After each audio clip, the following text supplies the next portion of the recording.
Hello friends, you are watching Jago India Jago और आप सभी का स्वागत है आपके मनपसंद चैनल जागो इंडिया जागो पर। और मैं आपका फाइनेंशियल एडवाइज़र प्रदीप दुबे स्वागत करता हूं। फ्रेंड्स, आज हम लेके आए हैं आपके लिए एक ऐसे म्यूचुअल फंड का रिव्यू जिसे आप देखने के लिए बहुत दिनों से इंतज़ार कर रहे थे। जी हाँ, आज मैं आपके लिए लेके आया हूँ Motilal Oswal S&P 500 index fund का रिव्यू। अगर आप इस फंड का रिव्यू देख लिए हैं तो भी इस फंड का रिव्यू एक बार ज़रूर देखें, क्योंकि आपको ऐसे फैक्ट कोई नहीं बताया होगा जो कि इसके बारे में सच्चाई हो। तो फिर मैं आज आपको ये बताऊंगा कि इस फंड में क्या सच है, क्या आपको इन्वेस्टमेंट करना चाहिए या नहीं, क्या आपके पोर्टफोलियो को सूट करता है ये फंड। सब each and everything I will explain. बहुत शॉर्ट सा वीडियो होगा लेकिन बहुत ज्ञानवर्धक होगा आपके लिए। आप अगर डाइवर्सिफाई करना चाहते हैं आपके पोर्टफोलियो को तो ये फंड हो सकता है आपके लिए अच्छा हो, लेकिन बिना सच्चाई जाने आप किसी भी फंड को अपने पोर्टफोलियो में इंक्लूड करें ये सही नहीं होता। आपको उस फंड के बारे में जानना होता है। तो क्या आपके पोर्टफोलियो को सूट करता है ये फंड?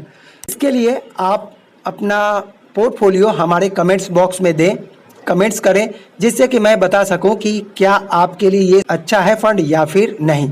तो चलिए चलते हैं Motilal Oswal S&P 500 index fund का रिव्यू। फ्रेंड्स, सबसे पहले बताना चाहूँगा कि ये फंड 15 अप्रैल 2020 को लॉन्च हुआ था। S&P 500 को फॉलो करता है ये फंड।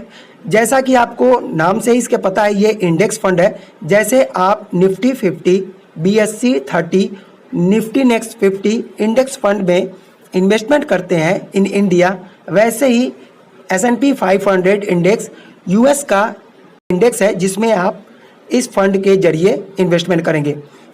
यानी एक ये इंडेक्स फंड है जो कि S&P 500 इंडेक्स को रेप्लिकेट करता है। इंडेक्स फंड के नाम से ही आपको पता चल गया होगा कि ये एक पैसिव फंड है।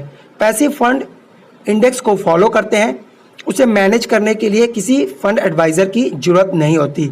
और एक्टिव फंड वो फंड होते हैं जो कि फंड मैनेजर के द्वारा मैनेज किए जाते हैं और इसके लिए आपको उसमें चार्जेस भी पे करना पड़ता है। जैसा कि आपको पता चला S&P 500 इंडेक्स को फॉलो करता है, उसे ही रेप्लिकेट करता है। तो सिंपल सा अगर मैं बात बोलूँ तो S&P 500 को अगर आप समझ गए तो आप इसे समझ जाएंगे कि ये फंड कैसा है आपके लिए। लास्ट 5 इयर्स का रिटर्न देखें तो 12.7% का रिटर्न दिया है S&P 500 इंडेक्स ने, और 10 इयर्स का रिटर्न देखें तो 17.8% का रिटर्न है। अगर आप निफ्टी 50 एंड निफ्टी 100 का रिटर्न देखें तो लास्ट 5 इयर्स में रिटर्न है 6.3% एंड 9.6%।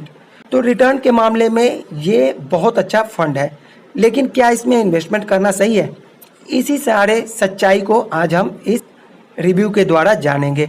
तो अगर आपने इसे रिव्यू देख भी लिया है तो एक बार ज़रूर देखें, क्योंकि ऐसे फैक्ट बताऊंगा जो कि आपको किसी भी वीडियो में नहीं मिला होगा। S&P 500 इंडेक्स फंड को देखें तो इसका मार्केट कैपिटलाइजेशन 80% लिस्टेड स्टॉक्स जो हैं वो US एक्सचेंज के हैं, like Amazon, Coca Cola, Facebook, Google, Apple, McDonald, the Starbucks coffee and many more. आपको ये भी पता चला होगा कि मार्च 2011 में same fund house Motilal Oswal ने नास्दाक फंड का भी निकाला था, जो कि सेम नास्दाक इंडेक्स को फॉलो करता है। S&P 500 इंडेक्स में सबसे ज़्यादा वेटेज इंफॉर्मेशन टेक्नोलॉजी का है जो 24.4% का है, और इसके साथ ही इसको फॉलो करने वाले health care, financial and communication वाले हैं। S&P 500 जो इंडेक्स है वो 11 सेक्टर को कवर करता है, और जो नास्दाक इंडेक्स है वो ओनली 8 सेक्टर्स को कवर करता है। तो दोनों में अगर कंपेयर करें तो मोर डाइवर्सिफिकेशन आपको S&P 500 में मिल जाएगा। कुछ स्मार्ट इन्वेस्टर्स इसमें इन्वेस्टमेंट कर रहे हैं, तो उनका कहना ये है कि इस फंड में इन्वेस्टमेंट करने का एक ही मतलब है कि जो S&P 500 है वो 10 years below moving average P ratio पे चल रहा है, और 10 years moving average dividend yield above चल रहा है। तो ये पॉइंट वाजिब है, सही बात है कि अभी कम इसकी वैल्यूएशन जो है लेस है और आने वाले दिनों में आपको अच्छे रिटर्न देने की उम्मीद है।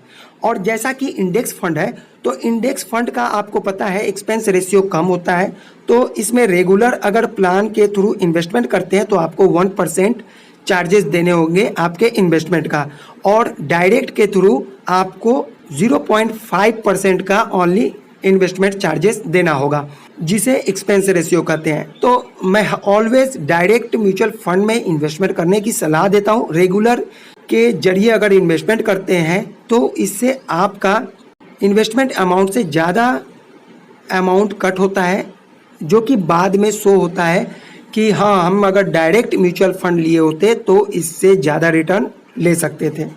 इंडेक्स फंड होने के कारण ये एक पैसिव फंड है, और जैसे हम लोग Axis blue chip, Mirae asset large cap, SBI small cap ऐसे फंडों में इन्वेस्टमेंट करते हैं, तो वो एक एक्टिव फंड होता है जो कि फंड मैनेजर के द्वारा मैनेज किया जाता है। तो इससे आपको पता चल गया होगा फ्रेंड्स कि इसका एक्सपेंस रेशियो कम क्यों है। नेक्स्ट जो बात करें अगर, तो ये यूएस डॉलर एसेट्स में भी इन्वेस्टमेंट करता है। मतलब साफ है कि अगर रुपीस और डॉलर के मूवमेंट पे आपकी पकड़ अच्छी है तो ये फंड आपके लिए बहुत अच्छा ऑप्शन है इन्वेस्टमेंट करने का। लेकिन अगर आपको रुपी एंड डॉलर के मूवमेंट को पता नहीं है तो प्लीज़ कीप सेफ डिस्टेंस, क्योंकि एसआईपी अगर आप इसमें स्टार्ट करते हैं तो ओनली 500 पर मंथ के एसआईपी से स्टार्ट कर सकते हैं। बहुत ही अट्रैक्टिव है ये, क्योंकि बहुत कम अमाउंट पे आपको यूएस में इसमें इन्वेस्टमेंट करने का मौका मिल रहा है।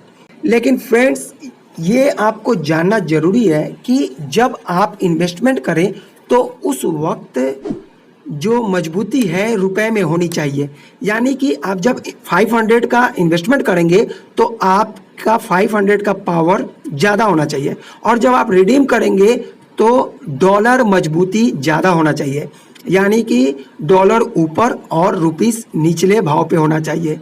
इससे आपको ज़्यादा रिटर्न मिलेंगे। तो ये एक फैक्ट है जो कि आपको कोई नहीं बताता। अब जैसे आप जान गए कि रुपी और डॉलर के मूवमेंट का असर आपके इस फंड पे होने वाला है, तो मैं सजेस्ट करूंगा कि एसआईपी इस फंड में ना करना ही बेहतर होगा, और लमसम करना एक अच्छा उदाहरण हो सकता है और आपको फ्यूचर में अच्छा रिटर्न भी मिल सकता है। मतलब साफ है कि रुपए की वैल्यू जब जब ज़्यादा होगी तो आपको इन्वेस्टमेंट करना है, और जब जब कम होगा तो आपको रिडीम करना है, यानी कि आपके इन्वेस्टमेंट की वैल्यू बढ़ी हुई होगी। इस फंड का टैक्सेशन की बात करें तो इंडियन डेट फंड के टैक्स स्लैब के रेट पर इसे टैक्सेशन किया जाता है। अगर आप समझना चाहते हैं और जानना चाहते हैं म्यूचुअल फंड के टैक्सेशन का फॉर्मूला, तो फिर आई बटन को क्लिक कीजिए और देखिए कि कितना इजी है टैक्सेशन के बारे में जानना। इस वीडियो में मैं कवर नहीं करता हूं। Interested investors please I button को क्लिक करके देख लें।